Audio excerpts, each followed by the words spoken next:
Bonsoir, bienvenue. Je propose de commencer. Alors, aujourd'hui, je vais vous parler un peu de mon expérience de tout ce qui concerne la documentation.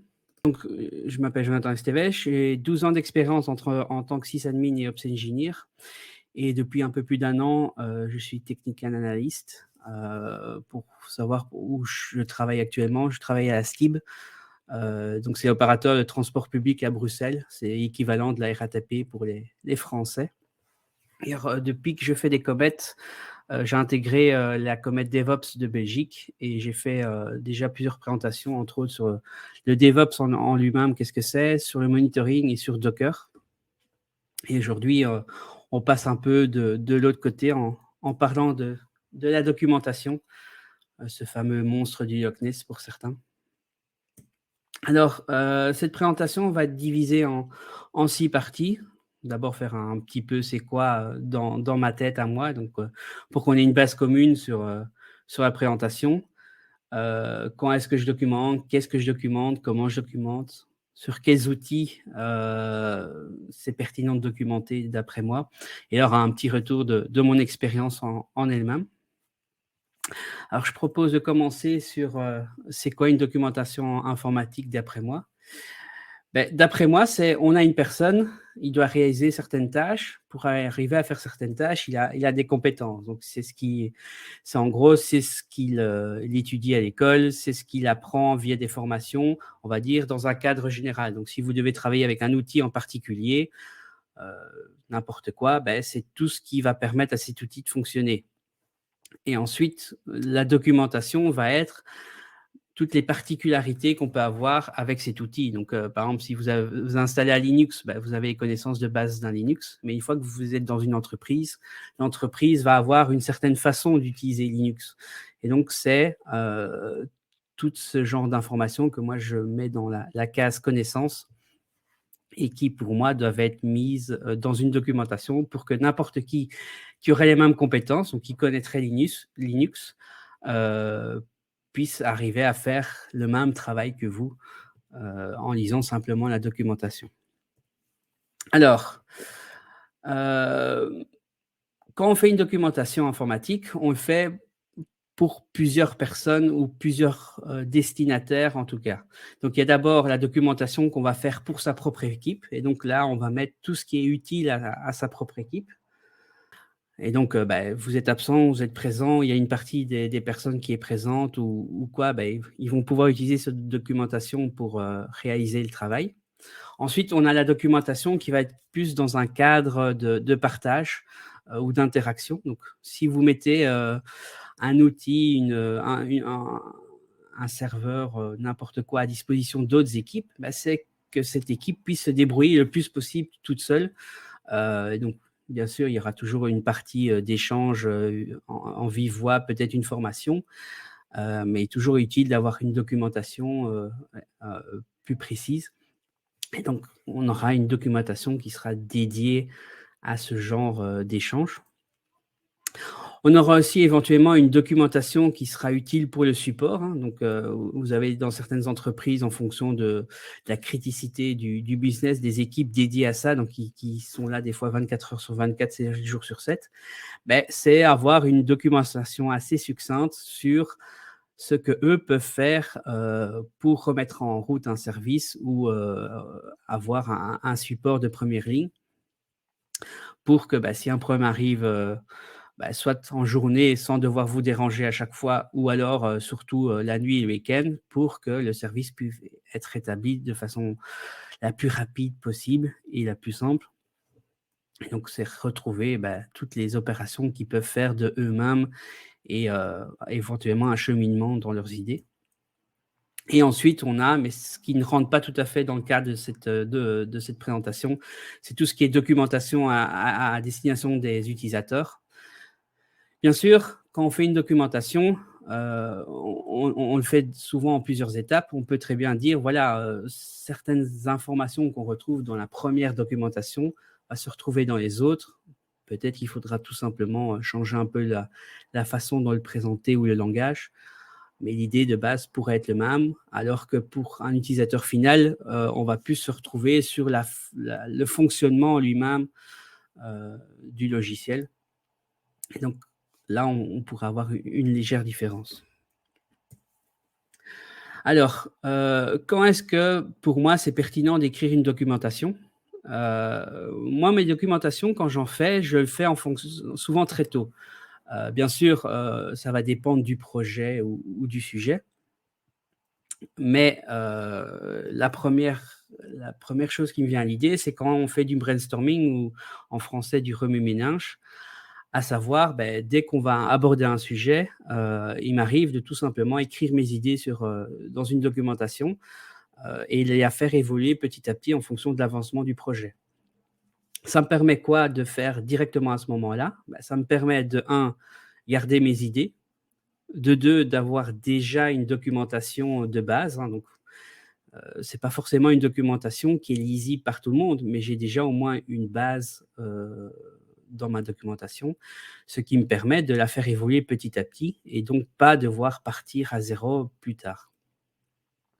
Alors bien sûr, cette documentation en fonction de l'avancée du projet, on va avoir des échanges avec d'autres personnes, on va les confronter à la situation réelle, hein, donc on pourrait très bien dire: «Voilà, on a un projet, une idée, on va le présenter à un autre département».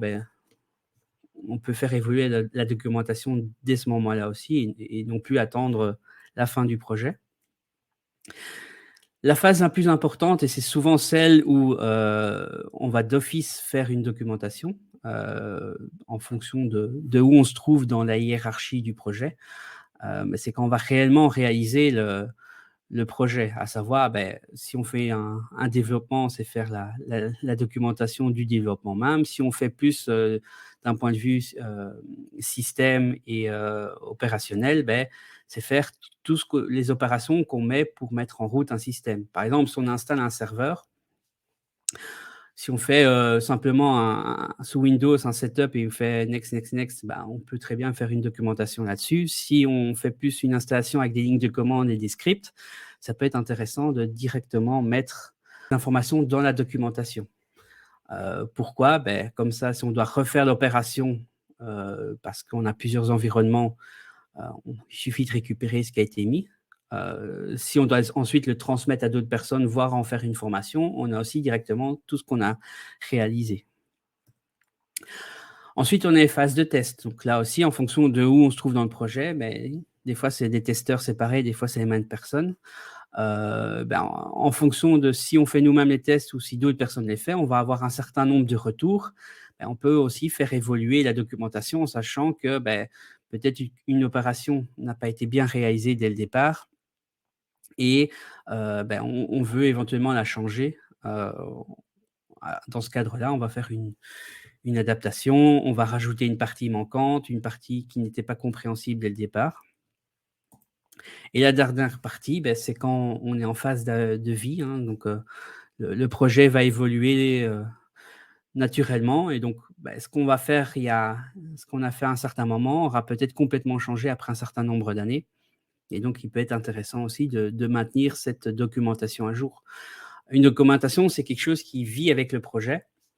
Ça, c'est quelque chose qui doit être, éventuellement remis au goût du jour, mais il ne faut pas qu'on attende chaque fois, le mois de décembre où on a un an de changement, de devoir le faire. Non, de mon point de vue et moi, c'est comme ça que j'essaye de le faire, c'est, peut-être pas au jour le jour parce que c'est pas toujours tenable, mais au moins de façon régulière, essayer de maintenir cette documentation à jour.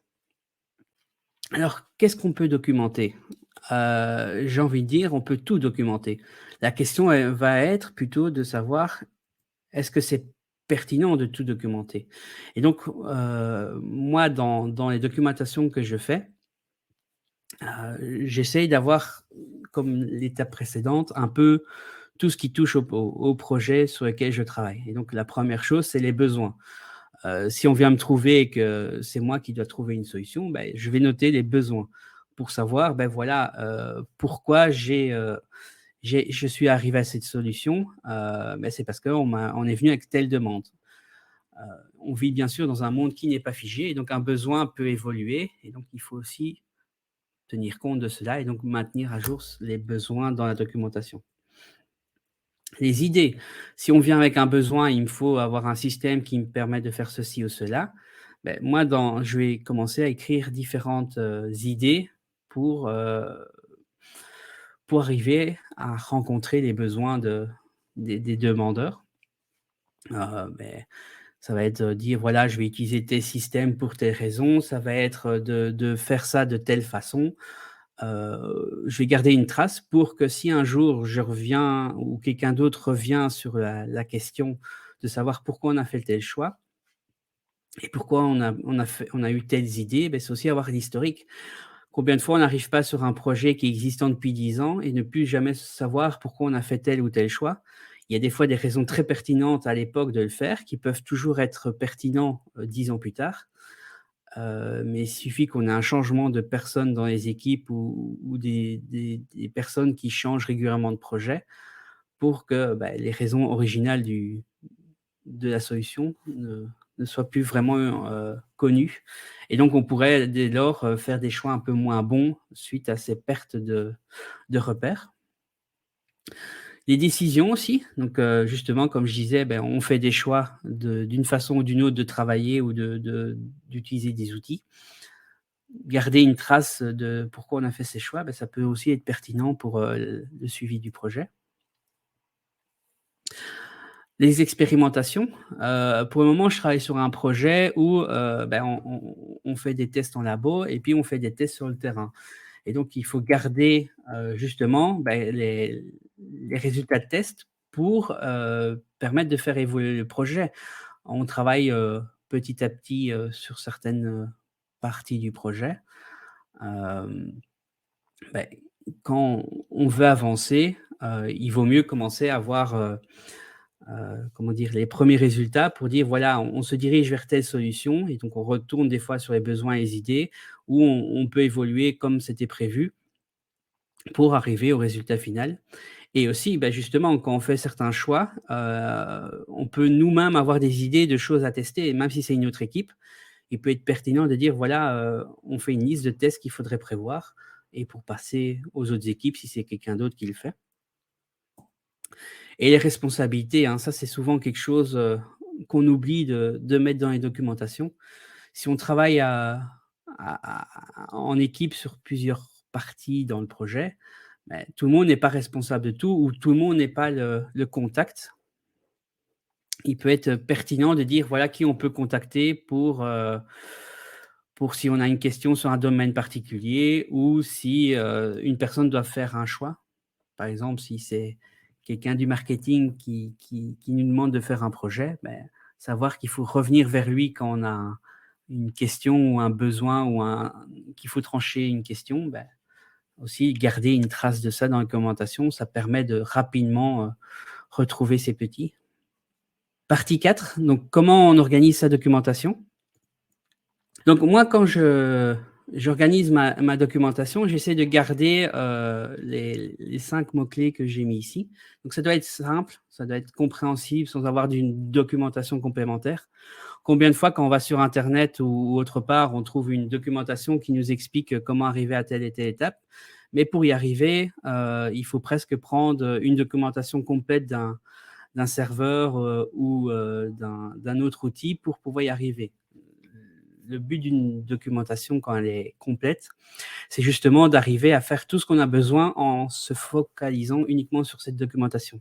Alors ça ne veut pas dire que ça doit forcément tout être sur la même page ou le même document, mais on peut très bien dire voilà, on fait un lien entre plusieurs parties et mais où chaque partie est bien décrite et pas laissée à l'appréciation, de l'utilisateur, d'avoir, une partie qui doit deviner ou, en fonction du vent, va fonctionner d'une façon ou d'une autre.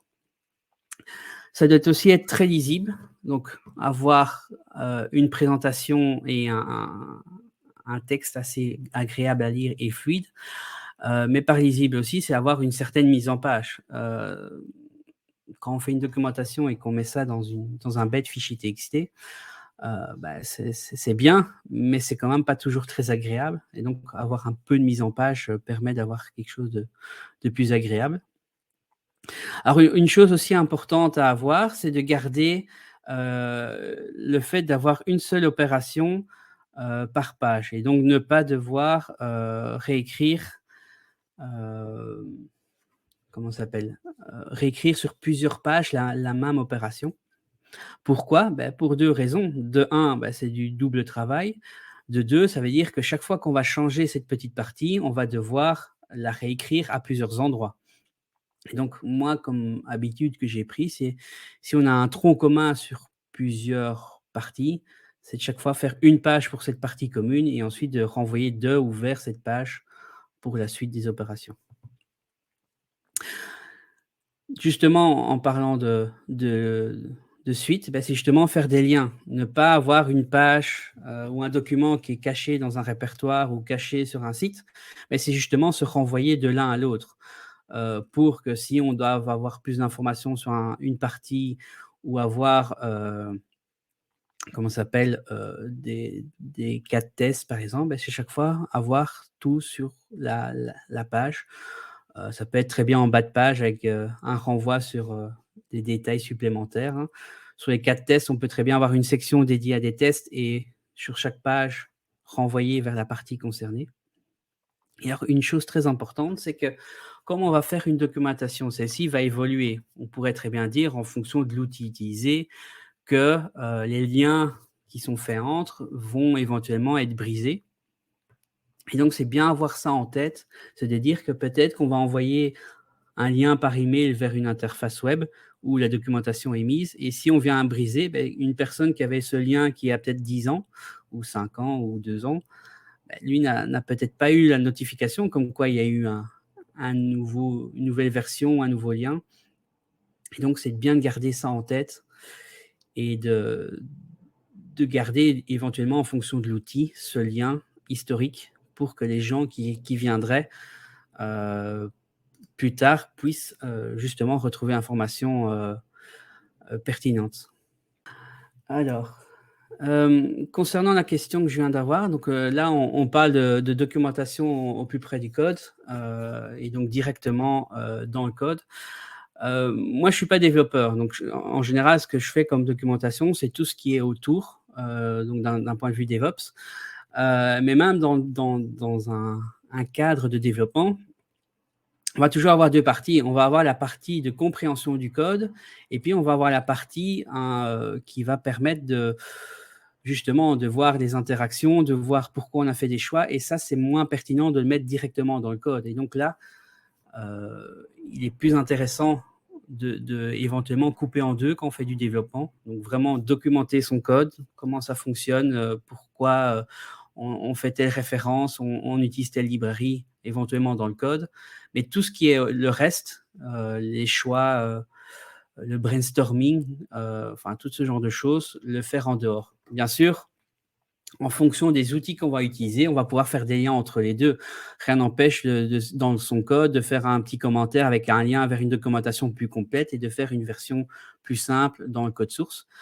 Ça va aussi dépendre à qui se destine la lecture. La lecture du code source va souvent être limitée, si je peux dire ça d'une certaine façon, aux développeurs. Mais par contre, quand vous avez une personne qui est plus dans la gestion de projet, dans le marketing, enfin, ou tout autre rôle un peu moins développeur ou un peu moins technique, lui ne va pas aller à cet endroit-là et donc il faut réussir à faire le bon découpage et le mettre au bon endroit.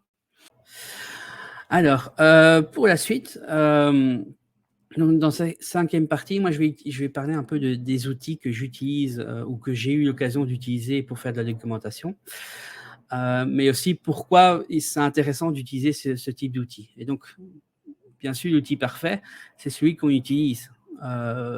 Combien de fois je ne me suis pas retrouvé dans des sociétés ou à travailler avec des sociétés qui ont les outils dernier cri, mais c'est tellement complexe à utiliser ou tellement, difficile à comprendre ou à retrouver, des informations que personne ne les utilisait. Donc des fois, des personnes passaient des heures à écrire une documentation, mais si personne va lire cette documentation, c'est clairement du temps perdu. Hem Donc moi, les choses qui sont importantes, dans un outil, c'est d'avoir une certaine mise en page. C'est d'avoir, par exemple, une page où on peut mettre en gras, en italique, pouvoir mettre des chapitres dans une page et avoir une table des matières tout en haut où on peut facilement retrouver ce qu'on trouve dans une page. Ça peut être aussi intéressant dans certains cas quand ça devient trop important de couper une page. Mais quand on travaille sur une documentation qui tient sur 1 ou 2 pages à 4, ça sert à rien de commencer à découper en plusieurs pages. Par contre, avoir au-dessus de la page un chapitrage peut être assez pertinent parce que les gens, quand ils vont chercher une information, ils ne vont pas passer des heures. Et donc, si on retrouve directement les titres sur ce qu'on trouve sur la page, ils sauront directement s'ils sont au bon endroit ou pas. Une chose que j'essaye aussi de faire le plus souvent, et donc c'est important d'avoir dans les outils, en fonction de ce qu'on fait, c'est d'avoir la possibilité, bien sûr, de mettre du texte, mais aussi des images, voire des vidéos, voire pourquoi pas du son. Ça dépend sur quoi on travaille. Si on travaille dans la téléphonie, il peut être intéressant d'avoir des extraits d'audio. Et donc, pouvoir mettre ça directement dans la documentation qu'on réalise, des exemples ou un résultat de démo, ou si on a un problème, directement attacher le fichier. C'est quand même plus agréable que de avoir un lien qui renvoie vers un endroit où la policy d'archivage n'est pas la même, mais donc se retrouver 1 an plus tard avec le fichier qui a disparu. Ou pire, des fois dans des répertoires temporaires qui sont nettoyés après 2-3 jours. Ce qui est aussi intéressant d'avoir, c'est une sorte de gestion de version. Et donc cette gestion de version, c'est parce que la documentation va évoluer, donc ça peut être pertinent de garder, grâce à ce mécanisme, les anciennes versions. Si à un moment, on doit éventuellement rétablir un backup d'il y a quelques années pour une raison X, Y ou Z, avoir l'ancienne version de la documentation peut être pertinent. Autre raison, on est tous des humains, on peut faire une erreur, supprimer du texte alors qu'on ne s'en rend pas compte ou s'en rendre compte qu'un mois plus tard. Si on garde un historique, on peut facilement rétablir l'ancienne version. Et alors, ça donne aussi une certaine sécurité aux utilisateurs, parce que bien sûr, on est tous des humains, il y a toujours des personnes qui se fritent éventuellement entre elles.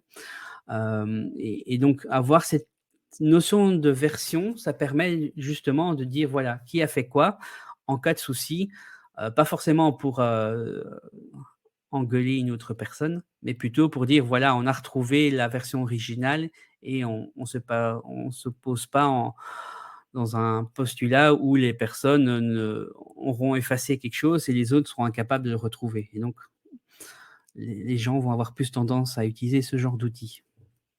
Enfin, en tout cas, de mon point de vue.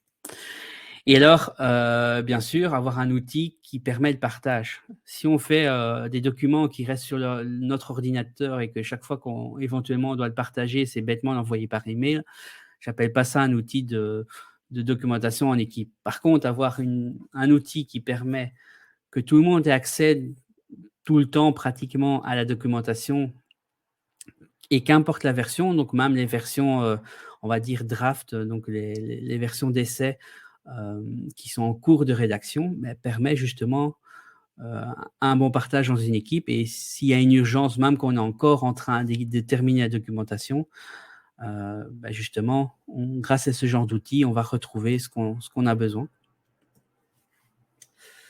Alors, les idées d'outils, celui que j'ai utilisé le plus récemment, c'est Confluence. Donc, c'est l'outil d'Atlassian.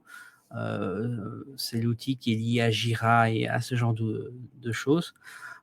C'est un outil qui est vraiment pertinent à utiliser, mais uniquement si on utilise déjà les autres outils d'Atlassian. Donc, si on utilise déjà Jira ou d'autres genre Bamboo, tout garder dans le même cadre, ça permet des liens entre eux. Et après, si on n'a pas du tout d'outils, ça peut être une bonne solution aussi. Il y en a d'autres qui font exactement la même chose, donc c'est pas pour faire de la publicité, mais c'est plutôt parce que c'est un exemple qui peut être pris.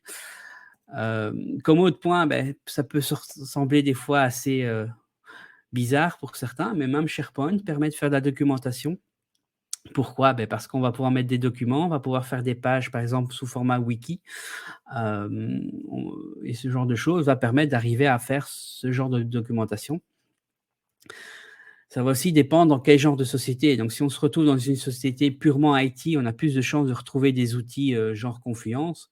Si on se retrouve dans une société où le cœur de métier n'est pas l'informatique, bah, des fois, faut un peu utiliser des solutions un peu sur le côté et ça permet, si on est client Office 365, d'éventuellement y avoir accès.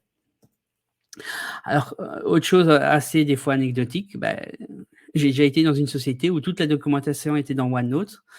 Heu et en fait, ça marchait très bien. Le OneNote était mis au départ dans un répertoire partagé. Il était ensuite mis dans un SharePoint justement, et en fait, ça répond à tous les critères. Il y a du versionning si on l'active, ça permet de mettre différents types, de documents, ça permet de faire des liens et donc on se retrouve avec un outil qui est peut-être pas dédié vraiment à ça, mais qui permet de répondre à un certain nombre de besoins. Bon après, ne faites pas ça avec 1000 utilisateurs, mais si vous avez un petit groupe de 5-10 personnes, ça peut très bien faire le travail sans aucun souci. Et alors le dernier outil que je voulais mettre en avant, c'était MediaWiki, hein, donc c'est un peu l'outil qui est utilisé sur Wikipédia. Bah, justement, grâce à toutes les possibilités qu'ouvre, ce genre d'outil, ben, on se retrouve avec les critères qui sont cochés et qui permettent de faire des documentations, heu un certain nombre de sociétés, avant de passer à des outils, hein, éventuellement plus modernes, mais encore d'autres, plus petites, utilisent encore des wikis, personnels installés dans les serveurs ou dans le cloud pour faire leur documentation et ça marche assez bien. Je vais parler de mon expérience. Alors, moi, pourquoi je documente? Bah, la 1re raison, c'est pour me vider la tête.